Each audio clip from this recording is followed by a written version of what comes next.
কবরে কাঁচা খেজুরের ঢাল দিলে কি হয় জানলে আপনি অবাক হবেন। হাদিস শরীফের মধ্যে এসেছে, রাসূল করিম সাল্লাল্লাহু আলাইহি ওয়াসাল্লাম রাস্তা দিয়ে হাঁটছিলেন, ইতিমধ্যে তিনি দুইটি কবরকে পাশ কাটিয়ে গেলেন। দুইটি কবরের মধ্যে আযাব হচ্ছিল। রাসূল করিম সাল্লাল্লাহু আলাইহি ওয়াসাল্লাম সাহাবাদেরকে নির্দেশ দিলেন, যাও তোমরা কাঁচা খেজুরের ঢাল কেটে নিয়ে আসো। রাসূলের সাহাবারা যখন কাঁচা খেজুরের ঢাল কেটে নিয়ে আসলেন, রাসূল করিম সাল্লাল্লাহু আলাইহি ওয়াসাল্লাম দুইটি কবরের মধ্যখানে দুইটি কাঁচা খেজুরের ঢাল তিনি গেঁথে দিলেন এবং বললেন, সাহাবারা শোনো, এই কাঁচা খেজুরের ঢালটি যতদিন থাকবে, যতদিন এটা নষ্ট না হয়ে যাবে, ততদিন পর্যন্ত আল্লাহ পাক তাদের কবরের আযাব কমিয়ে দিবে। সুবহানাল্লাহি ওয়া বিহামদিহি সুবহানাল্লাহিল আযীম। হাদিসটি এসেছে আবু দাউদ শরীফের মধ্যে। রাসূল বলছেন, সাহাবারা শোনো, যে এই দুইটি কবরের মধ্যে আযাব হচ্ছে, এরা যে খুব বেশি গুনাহ করতে এমন নয়। একজনের কবরে আযাব হচ্ছে, সে সব সময় পেশাব করে ঢিলা ক্লুব করতো না বিধায় তার কবরে আযাব দেয়া হচ্ছে। আরেকজনের কবরে আযাব দেয়া হচ্ছে, সে সবসময় চুগলখুরি করত,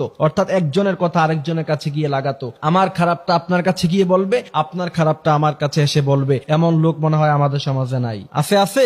এই জন্য প্রিয় ভাইরা আমার, যারা চুগলখুরি করে, আগেকার মুরব্বীদের খুব বেশি অভ্যাস ছিল, এখনকার অবশ্যই চুগলখুরিটা একটু কমছে মনে হয়। এই জন্য প্রিয় ভাইরা আমার, রাসূল বলেছেন, চুগলখুরি যারা করে জান্নাতের গ্রাণ পর্যন্ত তারা পাবে না। গুযিয়া বিল হারাম, তাদের জন্য আল্লাহ সুবহানাহু ওয়া তাআলা জান্নাতের গ্রাণ পর্যন্ত হারাম করে দিয়েছে। এই জন্য প্রিয় ভাইরা আমার, পবিত্রতা অর্জন করতে হবে। ওই যে রাসূল বলছেন, সে সবসময় পেশাব করে ঢিলা ক্লুব করতো না, পবিত্রতা অর্জন করতো না। অনেক বন্ধু বান্ধবদেরকে, দোস্ত আয় নামাজে আয়, বলে যে নামাজ পড়তে যাব না। কি সমস্যা কি তাহলে? এখন দোস্ত পবিত্র হই নাই, আমার কাপড় না পাক, তুমি যদি এই অবস্থায় মারা যাও, আল্লাহর কাছে কি জবাব দিবা তুমি? এই জন্য প্রিয় ভাইরা আমার, অপবিত্রতা অবস্থায় থাকা এবং চুগলখুরি করা, এগুলি আমরা করব না। এবার আসেন, রাসূল করিম সাল্লাল্লাহু আলাইহি ওয়াসাল্লাম যে সেখানে কবরে কাঁচা খেজুরের ঢাল দিয়েছেন, আমরা যদি দেই তাহলে কবরের আযাব মওকুফ হবে কিনা, এই বিষয়ে আসেন। আমাদের দেশে অনেক এলাকায় এখনো পর্যন্ত সেই রীতি আছে যে কবরের উপরে তারা কাঁচা খেজুরের ঢাল দেয়, ওই যে রাসূল দিয়েছিলেন। এজন্য অনেক ইমামদের অভিমত হলো, রাসূল করিম সাল্লাল্লাহু আলাইহি ওয়াসাল্লাম জানতেন যে সেই কবরগুলিতে আযাব হচ্ছে, এই জন্য রাসূল কাঁচা খেজুরের ঢাল দিয়েছেন। তবে সেক্ষেত্রে যদি কেউ কাঁচা খেজুরের ঢাল দেয়, এটাতে কোনো সমস্যা